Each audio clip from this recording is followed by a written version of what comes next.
right now. Good evening, Mr. Mayor. Good evening, members of City Council, members of the public, and welcome to our first and only public hearing about the floodplain and wetlands protection public hearing. The City of Dearborn Heights is considering funding with Community Development Block Grant, CDBG, monies for projects which may be located partially or fully within the 100-year-old floodplain. Use of federal funds require compliance with federal executive orders.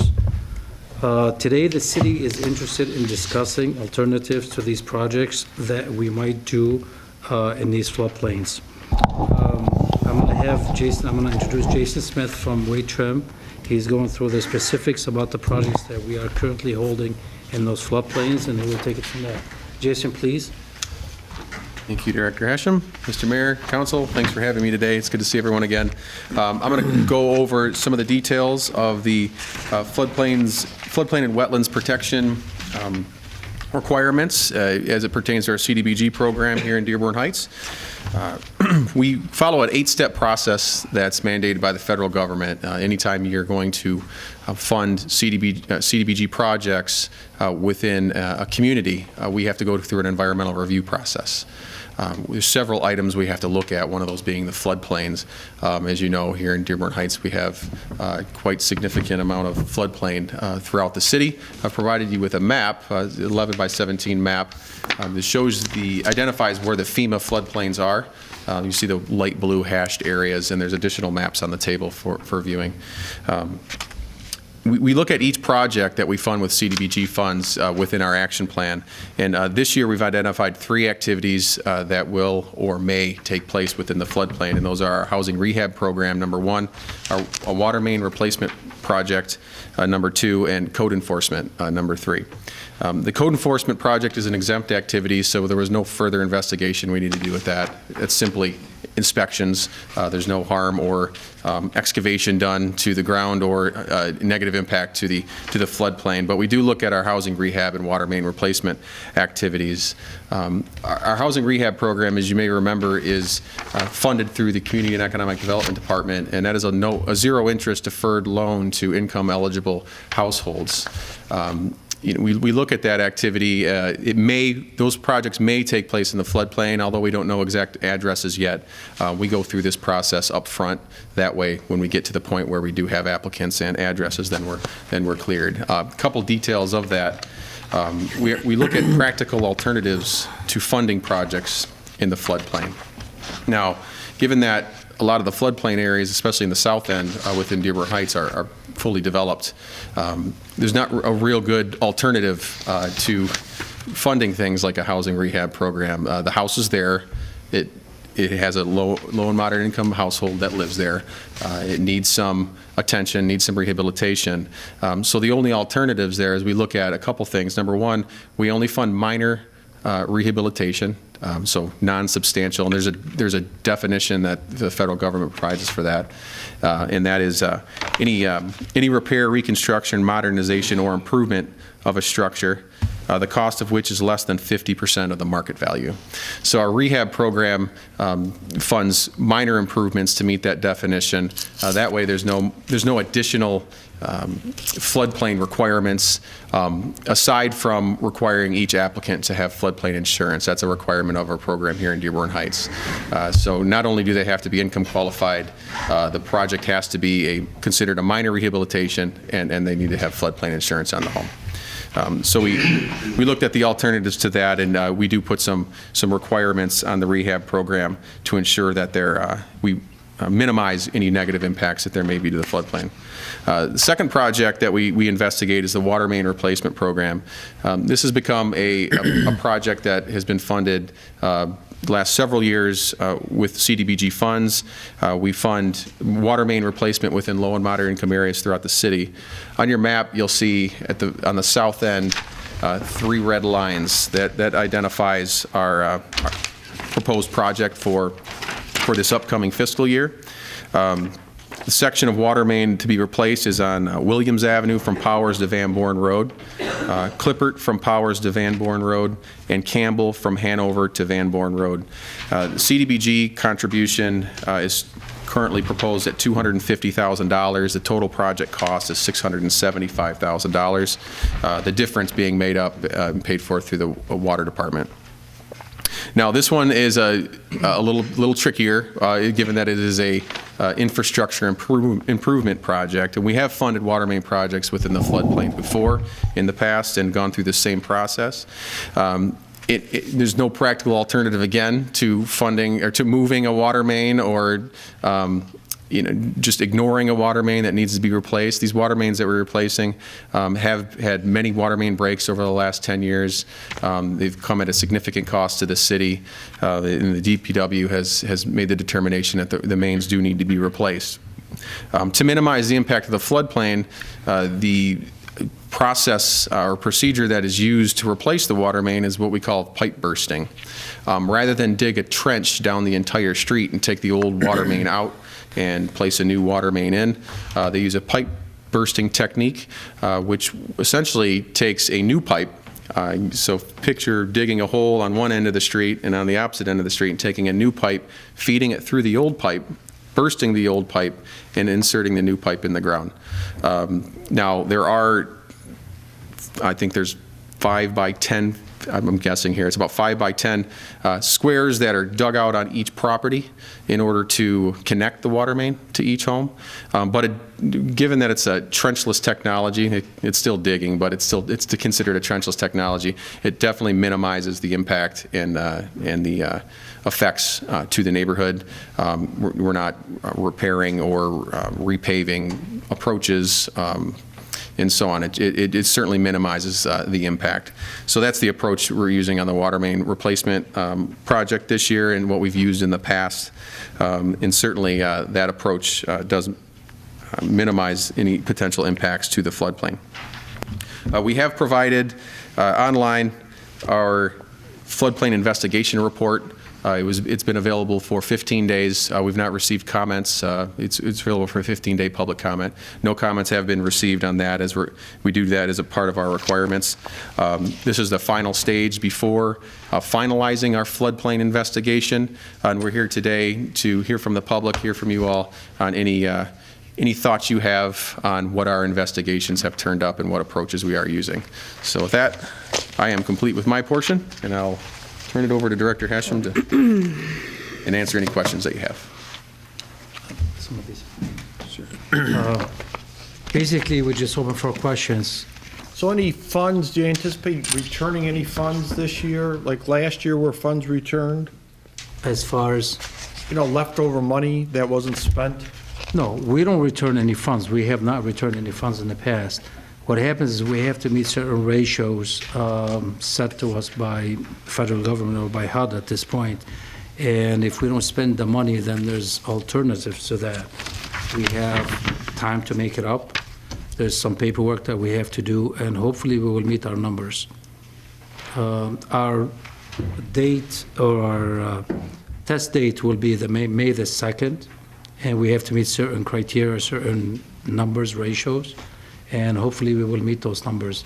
If for whatever reason we don't meet them, then they give us an extension. We have to fill out some paperwork, and as long as we meet it the following month, that's it. It's over. We're done with the requirements. We don't have to return any money. Thank you. We have not returned any money in the past. Yes. With that new technology, I don't know if it's new technology. So you insert a pipe with an existing pipe, and you said you expand it so it ruptures the outer layer pipe, right? Correct. So what material is the inner pipe? Yeah, so the new pipe, so picture a tapered water main head, so kind of a point. Feed it through the old pipe, expand the old pipe, which is probably cast iron. They're old, probably 70-year-old pipes. The new pipes are made of a plastic. I've been told by our engineers that they can last up to 100 years. So the new materials are different than what has been used in the past. So yeah, they feed that through and expand the old pipe and burst it as they feed it through. The old pipe does stay in the ground. So rather than dig a trench now and remove the old pipe, they do this pipe bursting technology. Now I've asked, well, there's going to be some point where that new pipe needs to be replaced. What do you do then? Do you burst that pipe too, and then you got a bunch of these old pipes underground? And they said, well, you're thinking like a planner, not like an engineer right now. So that's actually a quote from one of our engineers. He said, but you know, whether or not you dig up the entire trench now or later, it will have to happen at some point. You know, you think about going underground and expanding something or making it bigger. You could have heaving that happens. So that's something to consider as you move forward. And you know, I guess 100 years from now, we'll replace that new pipe. Have to think about. But to answer your question specifically, that it's a plastic material, which is the new pipe. Okay, so my question is, when you insert the plastic inside a cast iron or whatever pipe isn't existing right now, so how do you ensure, okay, that I'm sure that somebody's using that technology. I don't know what company's going to be using it, who's doing it, if it's the DPW or if it's an outside source. So if you have anybody who's doing it, how do you determine if you have cracks in the inner pipe? Because sometimes, I mean, you might have the outer pipe might be less brittle or more brittle than the inner pipe. So how do you ensure, like after you do the installation, that there's no cracking in the inner pipe? And also the second question, you know, is since you're leaving the old material, how do you determine the integrity of the street or whatever is going to be above it if you're not going to have any sinkholes or any air pocket gaps for water to collect to cause sinkholes? Yeah, so to answer the first question, the new pipe, once installed, they do pressure testing in that, and they'll be able to determine if it's not a good seal within the pipe. So I feel like that's a good method to determine whether or not there's any damage or any type of issue with the new pipe. The second question, I'm sorry, can you repeat the second question again? Okay, since you're going to rupture the outer pipe, Yeah. okay, you're going to have pockets. You might have air pockets. Mm-hmm. So with the flooding areas that you mentioned, you might be collecting water in that area if they have air pockets. So now the street, I don't know if you guys got to be checking the integrity of the hardness of the road. So if you're going to have sinkhole later, or I mean, that's going to be an issue. I would think if you're not taking an old pipe out, now you're taking, I mean, a plastic pipe. So I don't know how strong it is, the inner pipe, versus the old one. So Yeah. So I don't know what you guys are doing, what type of testing, or the company is doing the work, what type of testing they're doing to ensure. So this work's contracted out, bid out. This method's been used throughout the city, and it's proven successful. So we haven't had any issues with any, you know, water sinkholes, anything of that nature. I would have to defer the specifics on as far as the testing of the hardness of the road and that to Dan Brooks, the engineer. He would probably know more details on that. We can get you that information if you'd like, but it's not something I would have the answer for you on. I think to answer the question, and I've seen this done, is the pipe, you know, when you said the pipe burst. Sure. The pipe doesn't burst and explode, it just fractures. Right. So the diameter, the inside diameter of the old pipe, the new one's gonna, it's almost exactly the same size, but as it goes in, it's on a taper. So it follows, and as the taper gets larger, it fractures. So the space it's going to take up almost the same space as the old pipe. So you're not going to lose any. The volume's going to be there. Right. Okay, so you're not going to lose anything for a sinkhole.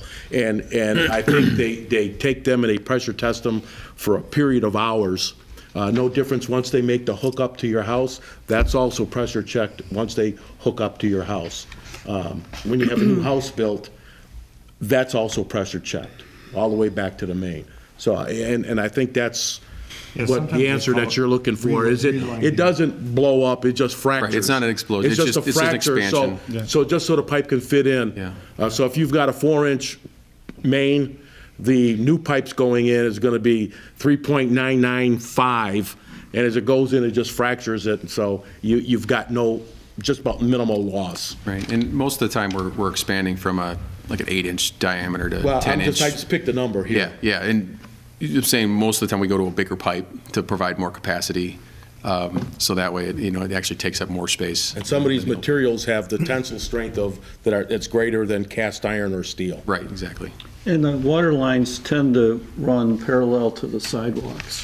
And if you know, most of the hookups are, and so it doesn't run in the middle of the street. Jason, the inner pipe, I know it's made out of plastic. I think the beneficial of that is, in the past where we have water main breaks, it's from the ground moving, the cast iron will just crack. These pipes will flex a lot Yeah, they're a more little and more they won't flexible, break. yeah. And it's less seams. It's like almost seamless, the whole pipe is, correct? Yes, there's a little more give and flexibility. Now, how can that piece of plastic pipe, and it can't expand because it's pretty solid. I've seen them. How can that crack cast iron? Well, the plastic itself doesn't crack cast iron. There's a head put on the end of the pipe. It's kind of a tapered end that as they push it through the cast iron, it's not the plastic pipe that's doing the actual cracking. It's the head that they put on the end. They feed that all the way through to the opposite end where they have a hole dug, and that head comes off. Was that like a horizontal drilling sort of technique? Yeah, I would say something similar to that. Yeah. Okay, so they're pushing a head through that cracks the pipe. Because it's underground, it's got a lot of pressure on it. You're not gonna expand that too much. Correct. There's a lot Yeah. of pressure on that pipe. Right. So It's not creating a gap. get larger. You said you're going to a larger diameter. How's that possible? Yeah, I believe the requests for the DPW is, I think it was from an 8 to a 10-inch pipe. I could maybe be misquoting, but I know that in the past we have increased the capacity by a couple inches on some of the pipes in the neighborhood. So I would have to double check back into the proposal, but I thought I remembered it going from 8 to 10 inches, which, same process. It just, the end result is a 2-inch bigger in diameter pipe. Is this something that we're going to expand on in the future? Or, I mean, what's the master plan for this, so to speak? Yeah. Well, the city has been for years doing water replacements, and they have a plan the DPW implements. They have been doing this all through the city, not only with CDBG funds, but they use DPW funds to do water main replacements. It was elsewhere. started 40 years ago. Yeah, so it's been going on a long Yeah. time. And I know that Dan Brooks has been working closely with the Department of Public Works for years on Except when we implementing. started, this pipe bursting wasn't in existence, so we were digging up sidewalks and driveways and making a mess. And the cost came down with this process, and I think we switched to it almost 10 years ago. We have not had any complaints. The only complaints I've ever received, make sure they use good sod or seed, because sometimes it's always the person with the most prettiest lawn, and it seems like the seeding or sod they put in there doesn't match, and it goes to weed. That's the only complaints that I've received from it. Yep, and the completion of the project it's done much quicker. They can come in and put a new pipe in a day. Imagine going in and digging a trench through an entire neighborhood and removing an old pipe. I mean, how long that takes in getting it done, but they get that done much faster this way too. Councilman, just to let you know that these water mains are done by engineers. They do testing on them. This is something not just Dearborn Heights, but a lot of cities are doing, and basically to minimize the digging. So it's not something specific to us. It's something that's being used all over the country. Do we have any pipes that have the same problems that Flynn had? I don't want to say the word. Lead? I couldn't begin to answer that, but I would say There's doubtful. about 200 homes, because I inquired about all this, that have the same, where it leaches. I'm trying to think of the kind of pipe. Lead, isn't it? It's a lead Lead. lining. It's a lead Yeah, pipe. there's about 200 homes, and if you go to the DPW, because I went down, when they come across it, and I think they've identified all of them that we have, so it's about 200 homes. They're on a 3x5 card. Now, I was told all these people were notified, but I don't know how many have switched. But one of the reasons, because I had gone to meetings in which this was a topic, and the state was looking to mandate that communities go and replace all these. So I want to know how much of this we had. From viewing some of the addresses, they're in the obvious oldest parts of the community. But there are 200 addresses that the DPW has identified. And so I hope that answers the question. Are they lumped together? Do you know? A lot of them were lumped together. Think of the oldest areas in the city. Like there were a few around Robichaud, and that popped up quite a bit. And I think those are probably the oldest water lines that were put in with the village of Inkster back in the day. Got a question. The low moderate, we have the blocks here, the blue blocks. Has that changed any from last year? Is that continuously changing, or is it the same one as last year? Those are the same as last year. So nothing's changed on that? You won't see a change, any change until the 2020 census information comes out. Okay. Second question I had for you is, it was where you have the flood zones there, at least in my business, I've never seen it where somebody's been required to get flood insurance in the areas in the North Heights. None of them hit the residential areas, is that correct? Is it only just near the river itself? It's your house drive. Yeah, most, in the north end, I think the vast majority of the floodplain, I don't think Hines there's, Drive. yeah, it's Hines Drive, and I don't Right, think but it there's doesn't hit really the resident, because I've never I had don't one think it really required. gets into the residential area. That's what I thought. Yeah. Okay. I know there's some commercial buildings that are in the floodplain up there, but I don't believe any Nothing residential. residential, okay, thank you.